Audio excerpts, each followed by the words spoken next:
Yo, what's going on, Philadelphia Eagles fan? It's your boy Philly Day One, and I know everybody's talking about the KP. The KP got to be fired. KP got to be this there. Jordan Mailata is a player who takes a lot of accountability before performances and stuff like that. I've noticed that about Jordan Mailata, and I've said this in this game particularly. It's these players. It's not, I mean, yes, the offense seems a little vanilla, but it's mainly the players. Okay, that includes the entire offense.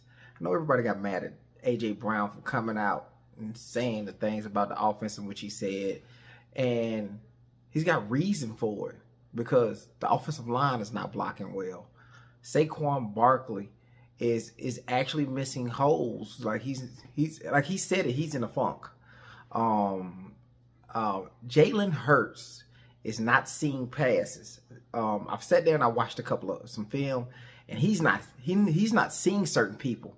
And I think once the first read, if that's not there, he kind of makes his mind up where he's going next with the football. And I'm gonna show you guys today Saquon Barkley missing holes.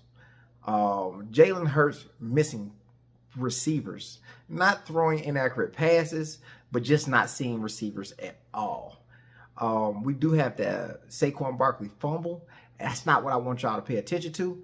I want y'all to pay attention to A.J. Brown being open in the flat. And there's nobody near him for 15 yards, probably more. We're going to look at that in two different angles. BG saying that he's in the locker room, so BG knows what's going on. BG got hope, like he's got a lot of hope that we'll get on track. And he was talking to somebody over the phone, on a Zoom call, and he explained why. So we're gonna watch that. And Andrew Whitworth, former All-Pro, talked about the offensive line and maybe what we need to do for them to get on track. Vic Fangio, we're gonna switch a little bit. Vic Fangio was in a press conference in which he said that Sidney Brown will be the starter. That scares me, and I'm gonna tell y'all why. So let's get into it.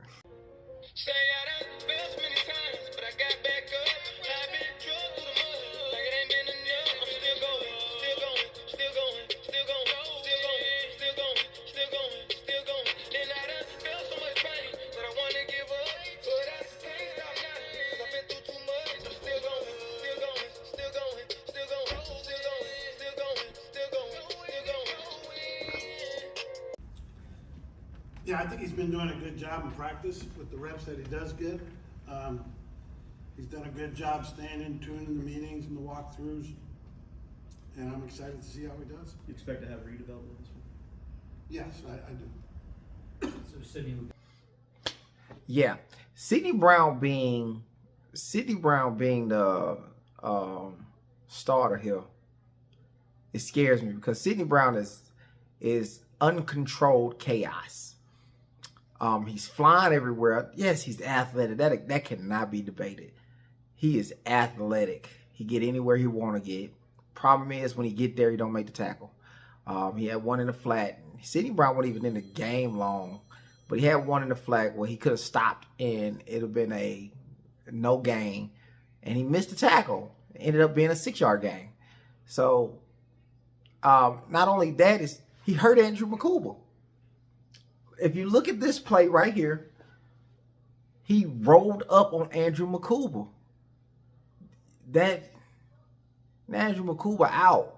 I don't know if he did it on purpose, you know what I'm saying, because he needs a spot. I don't know. You know, that's a little, it's a little wild for it to happen, but his chaos gets him injured and our players injured.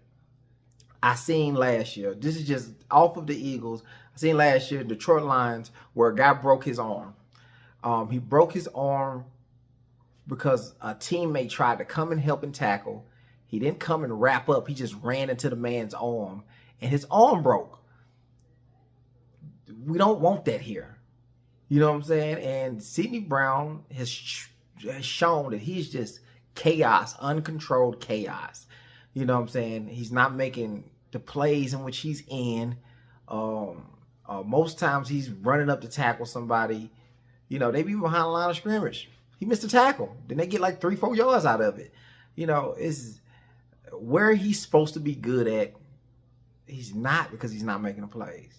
And I'm not confident in him being the starter in this role. Good thing is Reed Blankenship will be back. You know, as he said, Reed Blankenship will be back. He had a little thigh injury that wasn't that big of a deal. So we still got to figure out what we're gonna do about the cornerback 2 position. You know, you can't play Coop out there.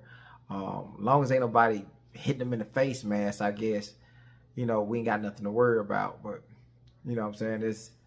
We'll see, man. The defense really got a lot to overcome. And you know, I just don't. I'm gonna be with Vic. I'm gonna trust in his process. I'm gonna trust in what he got going on. When he's good, he's really good. So let's get to this offense, man. Jordan Mailata spoke about KP and all the stuff that he's getting, and this is what he said. You bring up Patullo a lot, unprompted. I just think he cops a lot of slack for no reason. You know, I thought he put us in. I thought KP put us in positions multiple times to win that game. And what did we do as players? Not execute and penalties. So you can say all you want, fire KP, da-da-da. You got to put some blame on us players because we're out there playing. We're the ones who are crapping all over the place. I do agree. After watching some of this film, I do agree. KP is getting a lot of flap, and he had some good routes. In this game in particular, I'm not speaking from past games, just this game in particular, he's had some pretty good routes. We had a deep crosser where A.J. Brown got doubled and Devontae Smith was one-on-one off of play action. It wasn't blocked well, so we missed the throw. We had some route concepts in which got a couple of guys open against a certain coverage, and Jalen missed the guy. Well, he just didn't see Devontae Smith sitting right in the middle of the field. He also had that fumble where Saquon Barkley catches a little floater and he fumbles the ball. A.J. Brown is in that flat, wide open. There's not a guy 15 yards from him, wide open. And Jalen Hurts didn't even think to look over there. Almost like he didn't know to play. So those kind of things, that's not KP's issue. That's the player's issue. It's Jalen Hurts' issue. Saquon Barkley's issue. Fumbling the ball. I'm just gonna show a couple of things from Saquon Barkley running the football. The offensive line is playing bad, but there's times where there is yards to be gained, and Saquon Barkley, I guess in the nicest way I can say it is he missing them. So I'm just gonna play a couple of them back to back so you guys can see it.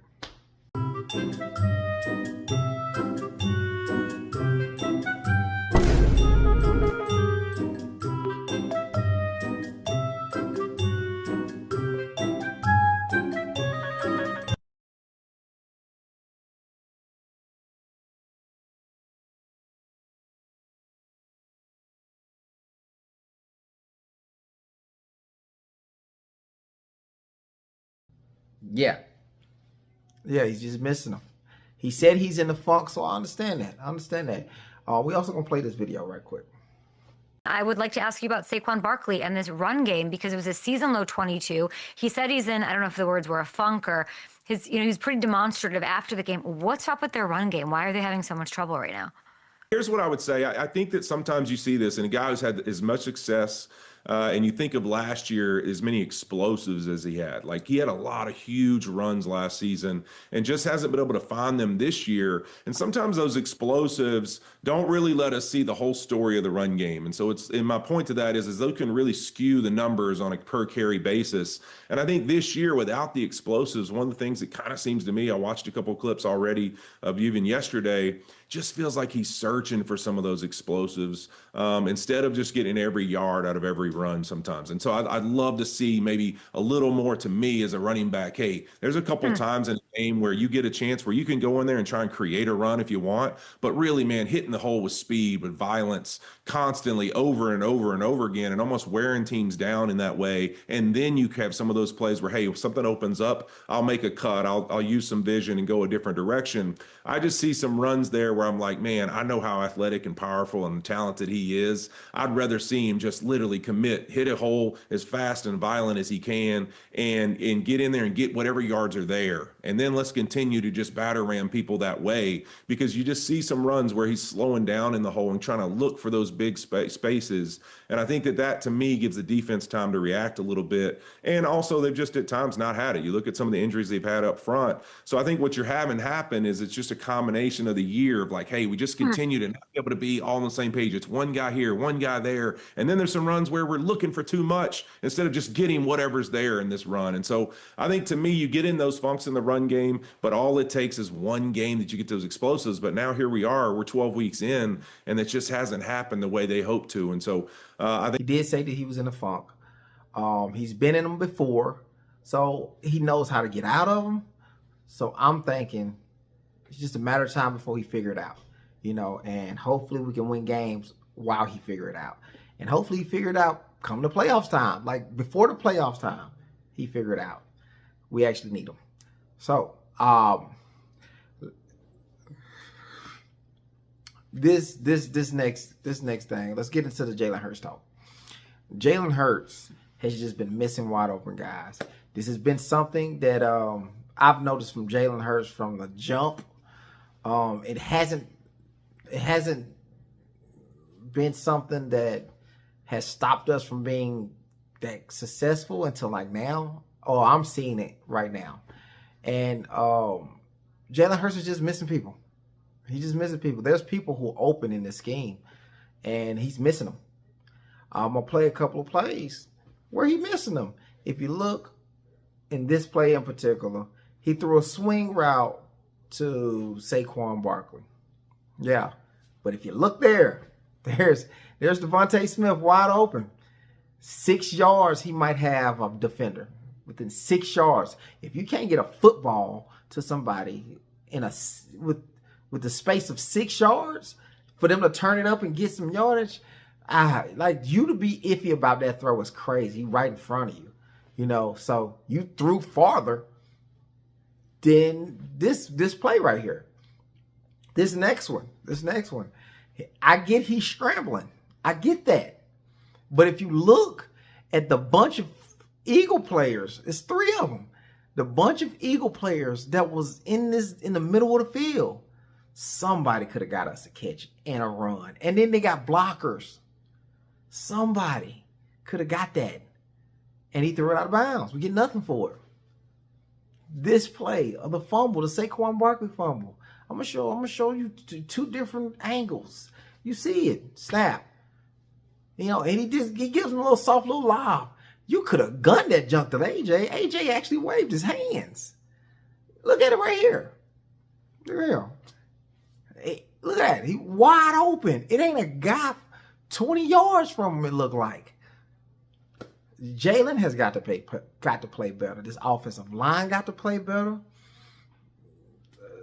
We ain't putting Grant Calcaterra much in the blocking thing, so I ain't gonna get on you, Grant. You good this time. But Saquon Barkley got to play better. The line got to play better. Jalen Hurts got to play better. Those 3 that was so good for us last year is just not playing well. And this has nothing to do with KP. All of the stuff that's just been shown has nothing to do with KP. So, I mean, yeah, I can take a rest off of him. This game in particular, I could take a rest off of KP. and the offense has a little bit of swag now. I think I think the biggest thing with this offense, you tell me, you know better than anybody, that it could just use some confidence, man.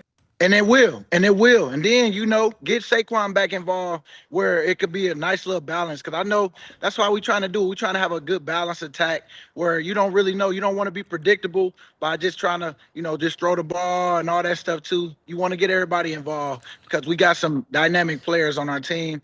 And like you say, if anything, it's confidence moving forward that we know we could do it and we know it could be done. Now, let's put it all together for 4 quarters because, we didn't like how we did it in the second half, and I understand.